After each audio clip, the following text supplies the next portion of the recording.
எனக்கு இபிஎஃப் பொருந்தும். இபிஎஃப் பொருந்தக்கூடிய தொழிலாளிக்கு நான் ஒரு பென்ஷன் தரணும்னு தான் இந்த சட்டத்துக்கு கொண்டு வந்தாங்க.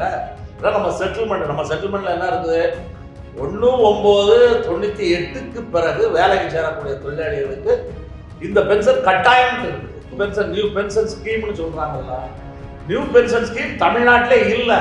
நிர்வாகம் கொடுக்கக்கூடிய 10% 14% கொடுன்னு சொல்லிட்டான். இப்போ இந்தியா பூரா தொழிலாளிகளுக்காக 14% கான்ட்ரிபியூஷன் கட்டிக்கிட்டு தமிழ்நாட்டில் அதுவும் கிடையாது. இப்போ தமிழ்நாட்டில் ஒரு பைசா கூட இல்லாத ஒரு ஸ்கீமுக்கு பேர் புது பென்ஷன் திட்டம்னு சொல்லி இன்னைக்கு தமிழ்நாடு கவர்மெண்ட் பண்ணிட்டு உண்மையிலே ஒரு மிகப்பெரிய அளவுக்கு தமிழ்நாட்டில் உள்ள எல்லா தொழிலாளியும் குழியை தோண்டி புதைச்சிருக்கு. பென்ஷன் திட்டம் அந்த தொழிலாளிகளுக்கு பொருந்தவே பொருந்தாதுன்னு சொல்றீங்க. அது எப்படி பொருந்தாது? ஒரு அரசு அறிவிச்ச உடனே போக்குவரத்து தொழிலாளிக்கு மட்டும் எப்படி புதிய பென்ஷன் திட்டம் பொருந்தும்? ஒரு பிரச்சனைங்க. ஒன்று என்னன்னா, இந்தியா முழுவதும் இருக்கக்கூடிய ஆலை தொழிலாளிகளுக்கு இபிஎஃப் தான் பொருந்தும். இபிஎஃப்ல இருந்து உனக்கு இந்த பென்ஷன் தர்றோம்னு சொல்லித்தானே இபிஎஃப்ல இருந்து நம்மளை வெளியேற்றுறாங்க. இப்போ இபிஎஃப் சட்டம் பொருந்தக்கூடிய நம்ம கேசிஆர் தான், எனக்கு இபிஎஃப் பொருந்தும், இபிஎஃப் பொருந்தக்கூடிய தொழிலாளிக்கு நான் ஒரு பென்ஷன் தரணும்னு தான் இந்த சட்டத்துக்கு கொண்டு வந்தாங்க. அப்போ நமக்கு ஆட்டோமேட்டிக்காக ரெண்டாவது அதுக்காக ஒரு ஜிஓ போட்டிருக்காங்க. அந்த ஜிஓவே செல்லாது. ஏன்னா ஜிஓவுக்கான பேசிக் ஜிஓவில் அரசு ஊழியர்களுக்கு போடப்பட்ட ஜிஓ தான். அரசு ஊழியர்களுக்கு போடப்பட்ட ஜிஓவை அப்படியே கொண்டு நமக்கு பொருந்த முடியாது. இதான் நம்ம செட்டில்மெண்ட்டில் என்ன இருக்குது, 1/9/98க்கு பிறகு வேலைக்கு சேரக்கூடிய தொழிலாளிகளுக்கு இந்த பென்ஷன் கட்டாயம் இருக்குது.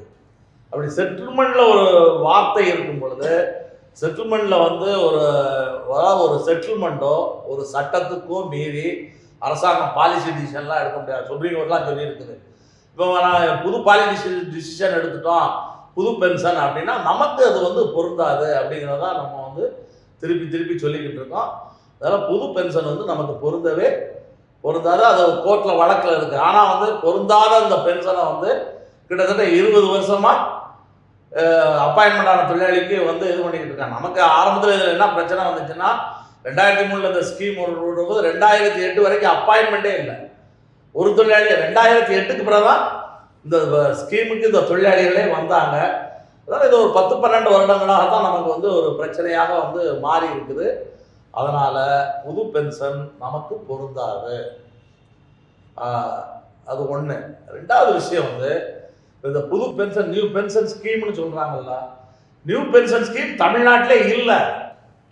எல்லா தொழிலாளிகளுடைய உத்தரவுலையும் என்ன எழுதி கொடுத்துருக்காங்கன்னா, உனக்கு இது பழைய பென்ஷன் திட்டம் பொருந்தாது, புது பென்ஷன் திட்டம் தான் பொருந்தும்னு சொல்லி எல்லா தொழிலாளிகளும் உங்கள் அப்பாயின்மெண்ட் ஆர்டரில் கூட என்ன இருக்கும், உங்கள் அப்பாயின்மெண்ட்டில் கான்ட்ரிபியூட்டரி பென்ஷன் ஸ்கீம் தான் இருக்கும். அப்போ கான்ட்ரிபியூட்டரி ஸ்கீம்னா இந்த பென்ஷன் கொடுக்கணும்ல.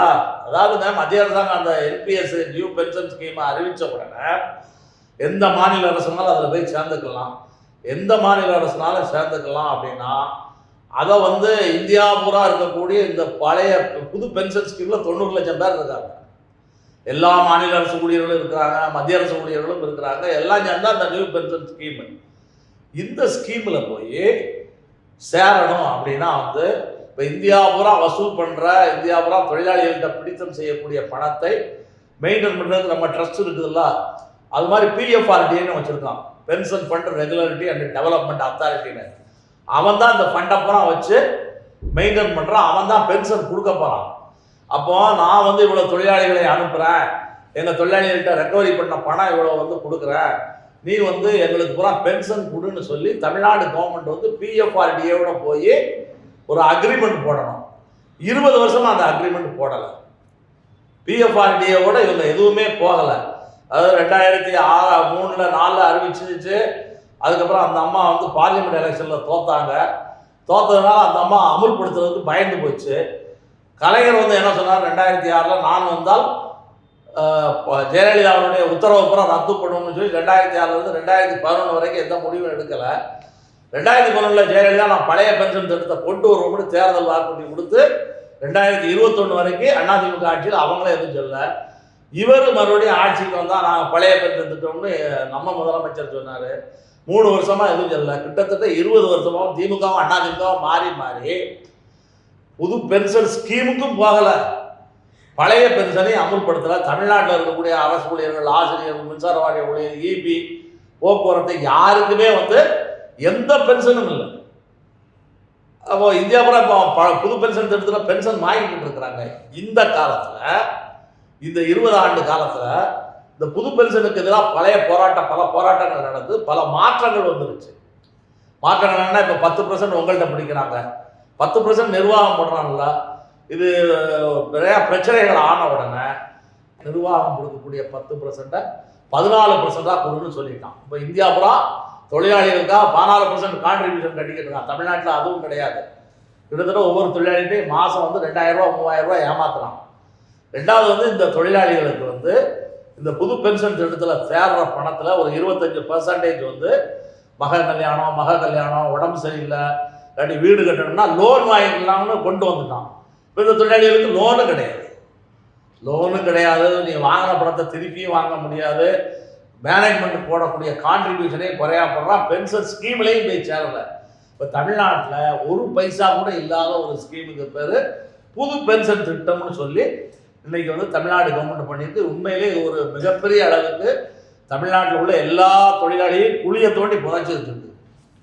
இந்த மோசடி, மிகப்பெரிய மோசடி. இந்த ரெண்டு கவர்மெண்ட்டுக்கு அது 20 வருஷமா வந்து எந்த முடிவுமே எடுக்காம, ஒரு கவர்மெண்ட்னா ஒரு முடிவு எடுக்கணும்ல, எந்த முடிவுமே எடுக்காம லட்சக்கணக்கான தொழிலாளிகளை இன்னைக்கு வந்து ரொம்பவும் வந்து குழி தோண்டி புதைக்கக்கூடிய ஏற்பாட்டை இந்த 2 அரசாங்கம் செய்திருக்கு. அதனால புது பென்ஷன்லாம் வந்து நீ பென்ஷன் ஸ்கீம்னா என்ன ஸ்கீம்னு சொல்லு. இப்போ புது பென்ஷன் ஸ்கீமுக்கு எதிர்த்து நிறையா போராட்டம்லாம் நடத்திட்டாங்க. 20 லட்சம் பேர் பார்லிமெண்ட் எலெக்ஷனுக்கு முன்னாடியெல்லாம் பெரிய போராட்டம் நடத்துனாங்க. அது போராட்டம் நடத்தி 10% 14% ஆயிடுச்சு. லோன் வாங்கலாம்னு வந்துருச்சு. இவ்வளவுலாம் பெரிய மாற்றங்கள் புது பென்ஷன்லேயே வந்துருச்சு. ஆனால் இவங்க போராடுறதுனால தமிழ்நாட்டு தொழிலாளிக்கு எதுவுமே ஆகல. இப்போ பெரிய போராட்டம் நடந்தோட இப்போ இன்னொரு பென்ஷன் வந்துருச்சு, ஒருங்கிணைந்த பென்ஷன் திட்டம்னு வந்துருச்சு. அதனால வந்து ஒருங்கிணைந்த பென்ஷன் திட்டம், அது ஒருங்கிணைந்த பென்ஷன் திட்டம் சம்பந்தமாகவும் நம்ம வந்து நிறையா பேச வேண்டிய தேவை என்பது வந்து இருக்குது. அதனால வந்து தமிழ்நாட்டில் இந்த அரசாங்கங்கள் பண்ணது மிகப்பெரிய, தொழிலாளி வந்து இதெல்லாம் புரியலை, தொழிலாளிக்கு தெரியலை. தொழிலாளி நம்மளை ஏமாத்துறான், நம்மளை கொள்ளையடிக்கிறான், ஒரு மாதத்துக்கு 2000 ரூபாய் ஏமாத்துறோம்னு தொழிலாளிக்கு தெரியலை. எந்த பென்ஷனும் இல்லைன்னு தெரியல. இந்தியா பூரா பென்ஷன் வாங்கிட்டு இருக்கான்னு தெரியல. நம்ம ஏற்கனவே இபிஎஃப் பென்ஷனில் இருந்தோம்னு தெரியல. அதே மாதிரி பழைய பென்ஷன் திட்டத்தில் என்ன சொல்லி நம்மளை கொண்டு வந்தாங்கன்னு அந்த தொழிலாளிகளுக்கு தெரியல. அதாவது தொழிலாளிகள் விவரம் தெரியாத இருக்கிறதை வைத்துக்கொண்டு இன்னைக்கு அரசாங்கம் மஞ்சள் பிடிக்குது. நம்ம இப்போ இந்த ஒப்பந்தத்தில் என்ன சொல்றோம்னா, தொழிலாளியை முதல் விவரப்படுத்துகிறோம். உடனே ஏமாத்துறான் ஒருத்தர். 20 வருஷமா ஒரு கவர்மெண்ட் ஏமாத்திக்கிட்டு இருக்கான், தொழிலாளி ஏமாந்து போய் இருந்தாங்கன்னு வச்சுக்கோங்களேன். அது எப்படி தொழிலாளி அப்படி இருக்க முடியும்? உலகத்தில் எந்த தொழிலாளியும் அப்படியெல்லாம் இருக்க மாட்டாங்க. 20 வருஷமா நம்மளை ஏமாத்துறத வேடிக்கை வந்துட்டு இருக்க முடியுமா? அதனால இந்த ஒப்பந்தத்தில் ஏதாவது வந்து ஃபைனல் பண்ணியே ஆகணும்.